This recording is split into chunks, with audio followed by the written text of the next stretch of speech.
Welcome to the Rams postgame show. My name is Victor Corona, aka Victor Producer. And I have to say the Rams did a great job, just what we expected. They kept it tight. They did a great job. They came up short 30-23 against the 49ers in a great game. They it was a 17-17 at the half. And another great performance by Puka Nacua as he breaks a rookie record. Matthew Stafford, 34 of 55 for 307 yards, one touchdowns, and two big interceptions that kind of sealed the deal for the 49ers today. I really, really enjoyed watching Kyron Williams out there. He did have a catch there where it turned into an interception, but you have to really be proud if you're a Rams fan today with the effort that you got from the Rams. I mean, the defense as well, they stepped up today, but I think today's story is just the fact that after going on the road against Seattle and seeing what they did up there, and then you wanted to see what this team was going to do against a formidable opponent in the 49ers, a team you've lost 8 straight games to, a team that has a great defense. Um, and just to be able to put up 23 points against that defense and move the ball, I thought was really impressive. The way Sean McVay moved the ball, schemed it up. There was a lot of good things to take away from this game for the Rams. And I go back to Puka Nacua. Puka Nacua playing with some sore ribs out there.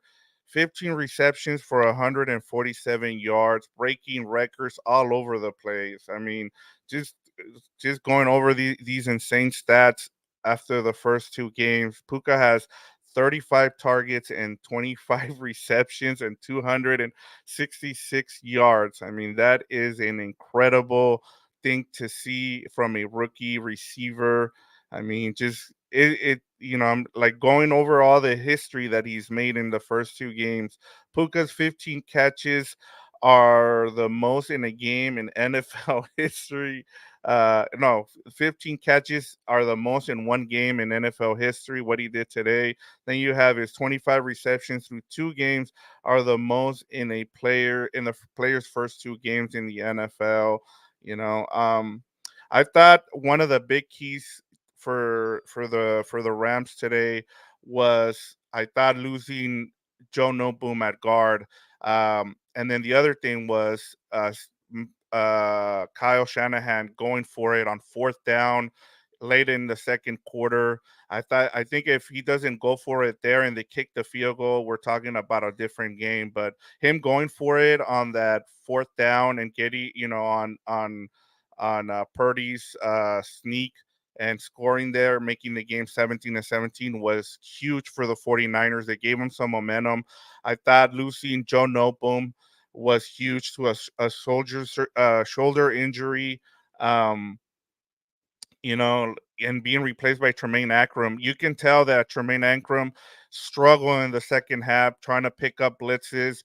You saw Wagner just be able to get to Stafford twice, in the second half. He just had trouble. I saw him having a conversation with Shelton Coleman, in between huddles, asking him where he needed to be, what he needed to look for with some of those blitzes. And you can tell, and it's not his fault. He wasn't when you don't get those reps in practice, it's hard to pick it up in a game. So I thought that was that was a big turning point, not having Joe Noboom in the second half. And credit to the 49ers, they saw that they had a weakness there and they kept going to it.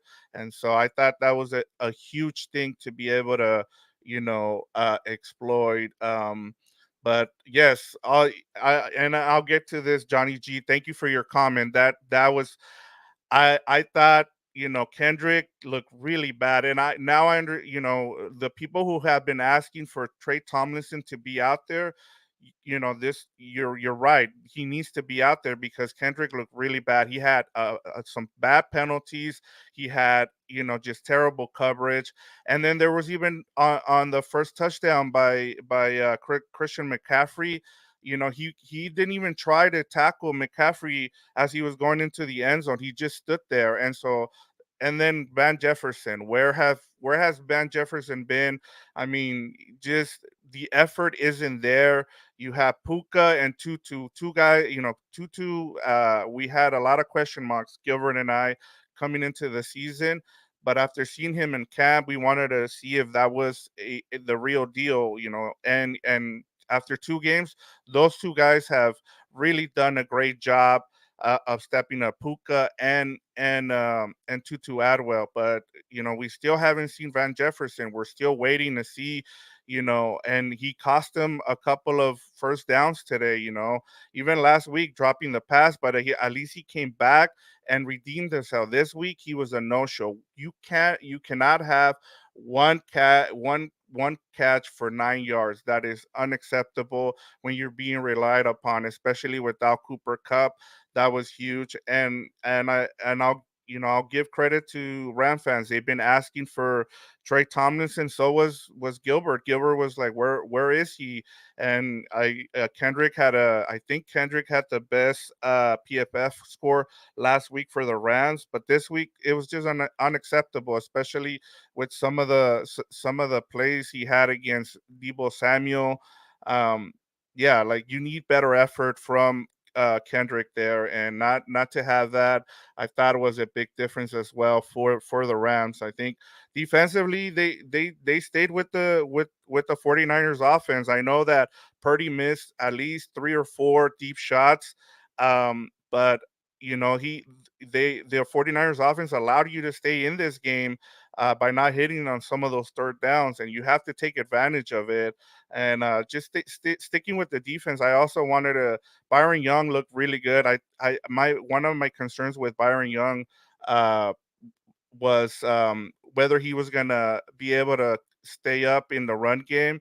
He did a good job on one of those runs. He set the edge and forced uh, McCaffrey out. I think it was either, no, actually it was Debo he forced out, and then he allowed the rest of the team to come and make the tackle. I thought another thing that I was really confused by was why didn't McVay challenge the fumble there by Debo Samuel? It looked like they forced it and they were able to recover it. And I thought too, like the other one that was a bit of a head scratcher from the referees. And I mean, usually the referees call it both ways, so I'm not saying that that's what costing them game. But I thought that the play where Matthew Stafford was in the pocket, and then he threw it because it looked like Tutu Atwell ran the wrong route. He wanted him to go up the seam, and instead turned in, and because he threw the ball over, they called a penalty on that. Which like I saw that the same play, I saw it as well in the Lions and Seahawks game with Gino. As was it Gino? Yeah, it was with Gino, where one of the receivers ran the wrong play, and they called a penalty on that on the quarterback. Which it's unfortunately, but I was really impressed with what I saw today from the Rams. The other thing I wanted to get into with this game was Cam Akers. As everybody has heard at this point, he was inactive. And then the quote from McVay after the game, he said on why he was inactive, he said it was a coach's decision and that he thought it was in the best interest of the team. Maybach added that it was different than the situation last season. As you guys all know, he went AWOL for 4 games, 4 or 5 games last season, and then came back, and he played really well towards the end of the season. And you thought all those things were have been solved, but apparently they're not. He's not being a team player. I think he's being a bit selfish from what is being said right now. But we will see in terms of what happens going forward. It sounds like he's on the trade block. We might not see him going forward anymore. And so let me get to some of these comments. It'll be interesting to see what happens with Cam Akers, as we talked about. The other thing that I thought was really funny about this was at towards the end of the game when McVay did he know the spread, because he went for a field goal with 4 seconds to go, which I thought, it made the game a little bit closer, but I thought it was funny. Everybody on Twitter was like, we know what you were doing, McVay, but I thought that was pretty funny. And I think the last thing I kind of want to cover before, I want to keep this, live, short and sweet. I don't want to. I want everybody to come and check out our episode with Gilbert and I, where we kind of go over everything. I'm just giving you guys just my quick thoughts on this game. Um, the last thing I just wanted to point out was just give a shout out to the punter Ethan Evans, who had just two punts in this game, but he had a great punt, 72 yards, where he flipped the field. I thought, for a rookie guy to come in and be able to do that, I thought, was really good. The special teams were a lot better in this game. So, and it kept the 40, the Rams kept it close. I really enjoyed watching this Rams offense, especially with what Sean McVay can do. It shows how good of a coach he is. And now I think he's one of the betting favorites now for coach of the year from what I saw. I think the line changed on that. So he was my pick. Like he was my pick for coach of the year. Hopefully if he continues to coach up this team, he's going to be in line for coach of the year, especially if he can get them into the playoffs. But you gotta really love the effort by this Rams team. We wanted to see if last week was a fluke, and it's looking like it's not. That you're gonna continue to see good effort, and I think that's part of the reason why Cam Akers is no longer on, might not be on this team anymore, is because they want a group of guys who are committed to this team. They like what they have in their young players, and they want to move forward.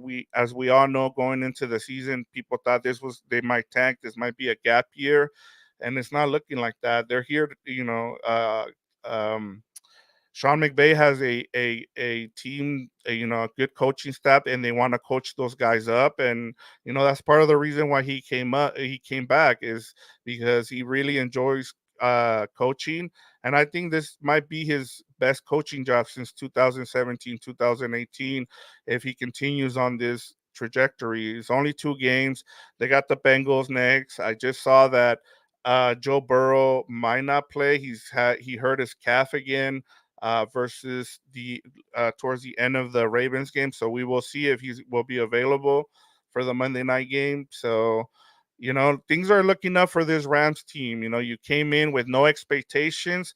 Now, how do you handle having a little bit more expectations, especially after playing really well against the best team in the NFL right now in the 49ers. I mean, I thought another stat that was really interesting in terms of what the Rams have been doing well this season so far was, I think, going back to last week, they had scored on 6 straight drives. I thought that was really impressive. McVay's play calling is, even with not having Cooper Cup, has been really good. So that shows a lot that they have a lot of confidence in his play calling. He's able to, like I said, I thought in the second half, what really hurt this team was not having Joe Boom. And I think things will get better for this team going forward. Unfortunately, today they came up short against a really good team, but we will see what happens. Like I said, send in your comments. Leave your comments. Let us know what you think about what you like, what you didn't like about this game, and then we will answer you when we do our recap show. Gilbert and I will be back. We'll try to get it out to you guys tomorrow, but I just wanted to give you guys my quick reaction. I was really, like I said, I really like what I'm seeing from this team.